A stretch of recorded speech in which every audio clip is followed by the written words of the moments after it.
a gente até aqui no Brasil a gente fala LGPD, né, Lei Geral de Proteção de Dados. O nome da lei, na verdade, é Lei de Proteção de Dados Pessoais, né?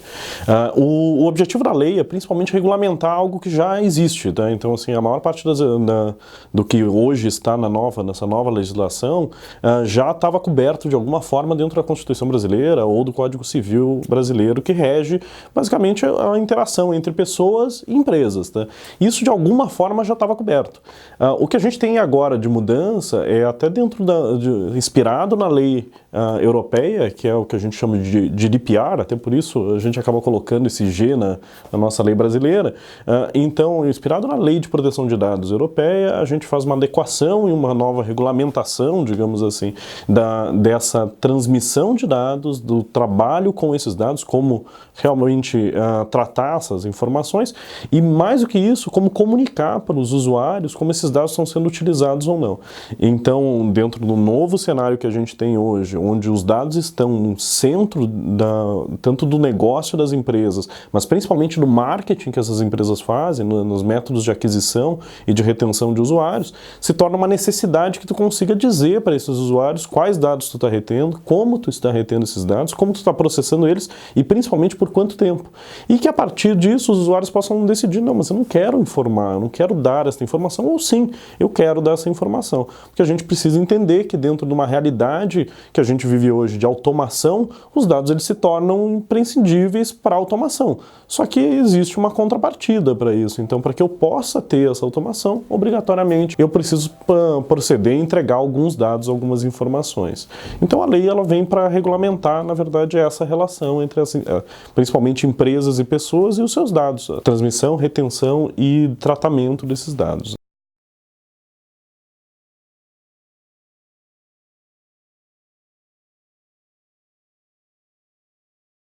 A gente até na Lima Consulta em Brasil, com os nossos clientes, uma das coisas que a gente fala é que essa não é uma revolução no tratamento dos dados ou na forma como lidar com os dados. É uma evolução.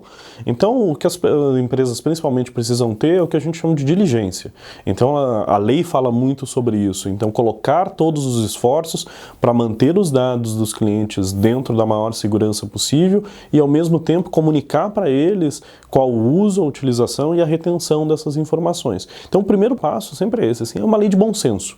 Então, obrigatoriamente, as empresas elas precisam passar por um processo de bom senso. Então, toda e qualquer informação, dado que seja retido, primeiro, que não tenha uma utilização clara ou que não tenha uma informação clara, ele não deveria estar lá, ele não deveria existir dentro da empresa. Se ele tem um motivo por existir, esse motivo obrigatoriamente ou ele deve ser comunicado ao cliente, ter um consentimento do cliente, ou ele deve se adequar dentro das 10 possibilidades ali que a lei coloca de motivos para tu reter, que podem ser desde necessidade legal, estrito a utilização dentro do teu negócio. Então, por exemplo, se eu sou um banco, eu tenho que reter algumas informações por questões do meu negócio. Se eu sou um e-commerce, eu preciso reter informações por questões de garantia.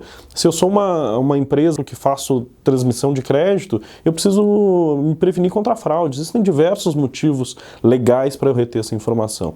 Agora, o que eu não posso e o que as empresas precisam cuidar, eu não posso é reter informações para uma utilização, seja ela financeira ou não, que não esteja dentro do acordo que eu fiz com o meu cliente, ou seja, dentro do contrato. E esse contrato ele não precisa ser um contrato firmado, pode ser um contrato tácito. Então, assim, eu vou dando uma loja, eu faço uma compra, eu estou fazendo um contrato de compra e venda naquele momento, simplesmente passando o meu cartão de crédito. A loja precisa reter as informações do meu cartão de crédito? Não. Nenhum motivo para que ela faça isso, a não ser o motivo legal de fazer, então, a nota fiscal, etc. Depois disso, não há motivo para ela reter meus dados financeiros. Então, o que as empresas vão precisar fazer é fazer o que a gente chama de um data mapping, então, fazer um mapa de todos os dados que eles possuem dentro das suas empresas, o motivo pelo qual esses dados estão lá dentro, tentar adequar eles dentro da lei, ver quais devem ser mantidos ou não, e principalmente qual o uso e quais os demais parceiros que estão dentro desse processo. Então, um ponto que a lei coloca com com muito cuidado é a parte de internacionalização dos dados. Então, os dados, e isso talvez seja um ponto que a maior parte das empresas mais vai ter que cuidar, mas os dados, a maior parte deles, não são retidos hoje em servidores físicos dentro da empresa. Eles estão na nuvem, eles estão em outros fornecedores. E entender onde esses fornecedores estão, em quais países, em qual localização, se isso está ou não dentro de áreas de compliance, de prevenção de dados, vai ser essencial para essas empresas também.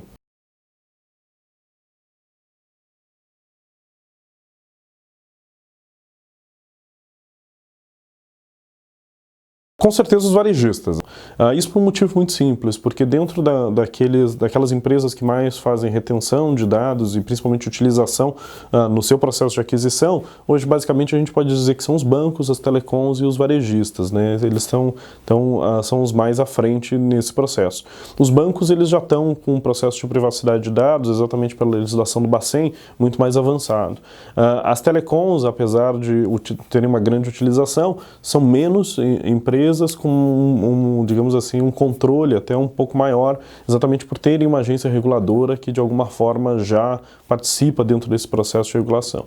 Me parece que o Ministério Público vai acabar estando muito mais próximo e fazendo uma fiscalização muito maior nos varejistas, porque eles têm uma alta necessidade de utilização de dados para o seu processo de aquisição, existe retenção de dados sensíveis e não sensíveis, ou seja, dados sensíveis, aqueles que são relacionados a por exemplo, dados fiscais ou dados individuais que possam identificar o usuário, e eles são utilizados de alguma forma no seu processo de aquisição. Eles são aqueles que vão estar mais à mostra.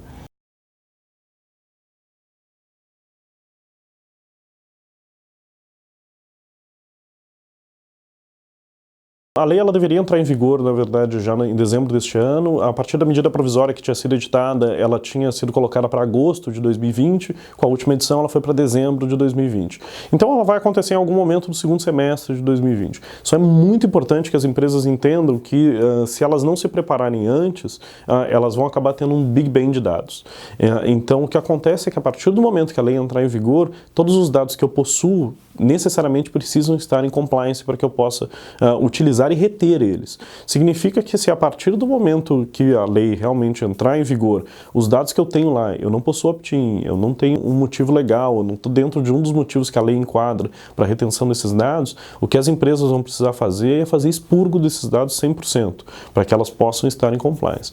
Então, e aí quando a gente está falando do segundo semestre, que é o semestre mais forte, principalmente para o varejo, para vendas, é onde a gente está falando das grandes datas do varejo brasileiro, então Black Friday, Natal, Dia das Crianças, todos eles estão dentro do nosso segundo semestre. Se as empresas não tiverem já em compliance no segundo semestre deste ano para reter os dados, no próximo ano elas não vão conseguir utilizar. Eu quero usar a base de quem comprou comigo na Black Friday no ano passado, eu quero utilizar a base do Natal do ano passado. Isso não vai ser possível. Então, quem está começando agora, neste momento, na verdade já está atrasado. As empresas elas precisam o mais rápido possível entrar em compliance com as suas bases de dados, principalmente para não impactar o seu marketing. O marketing vai ser a área mais impactada.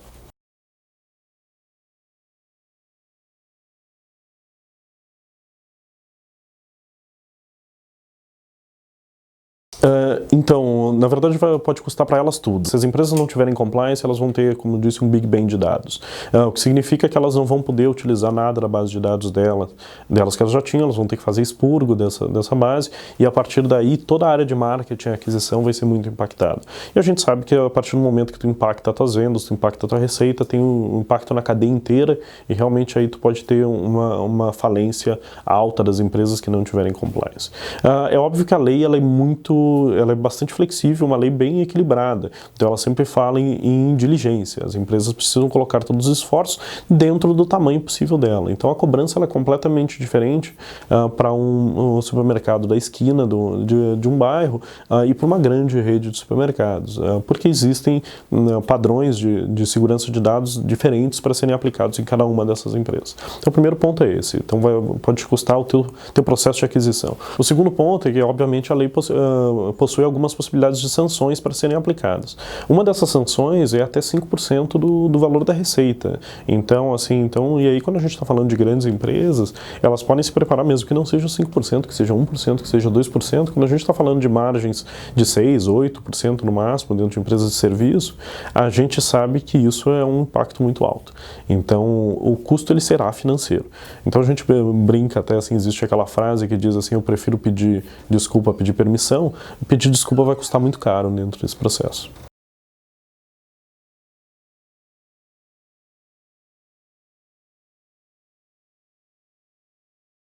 No e-commerce Brasil, uma das coisas que a gente vai estar ajudando, e hoje existem algumas ferramentas, quando a gente está falando especificamente de dados em propriedades digitais, um dos maiores problemas que existem é terceirização e quarteirização. Então, aquelas pessoas que trabalham com marketing digital, elas vão entender isso muito bem, mas basicamente o que se faz é colocar um código de uma empresa que tu contratou para fazer uma ação de remarketing, aquela velha propaganda de sapato ou de carro que fica nos perseguindo pela internet. O que as empresas fazem é, a partir de um contexto de navegação, dizer, ó, essa pessoa tem interesse em um veículo, logo eu anuncio esse veículo para ela. Quem faz essa captura normalmente são parceiros, e esses parceiros ao mesmo tempo fazem a transmissão desses dados para outros parceiros que vão fazendo toda essa parte de automação dessa mídia. O que a gente vai auxiliar as empresas dentro do e-commerce Brasil é ter um primeiro entendimento de auditoria de tags, então desses códigos, dentro dos seus sites, entender essa árvore, essa cadeia de terceirização e quarteirização de dados. Porque é importante que as empresas saibam que, apesar que cada empresa tenha contrato com a sua agência de publicidade, com o seu parceiro de remarketing, sempre, em todas as situações, salvo raríssimas exceções, as empresas vão ser responsáveis pelo uso dos dados. Então, um simples contrato de serviço não vai retirar a responsabilidade sobre a má utilização de dados de um usuário que foi capturado dentro do teu site. Então, as empresas que estiverem no e-commerce Brasil podem se inscrever lá conosco, a gente vai fazer uma pré-auditoria desses dados, então de quais são as tags que estão sendo disparadas, os parceiros que estão lá dentro, e um pouco de como que está esse modelo, e explicar para eles de uma forma inicial como que eles podem começar a se prevenir, e claro, depois dentro disso, assim, dentro dos serviços da Lima Consulting Brasil, o que a gente auxilia os clientes é a montar esse data mapping, entender exatamente o mapa de todos os dados que estão sendo capturados, consumidos, para onde eles estão indo e quais os pontos de risco que eles devem atuar.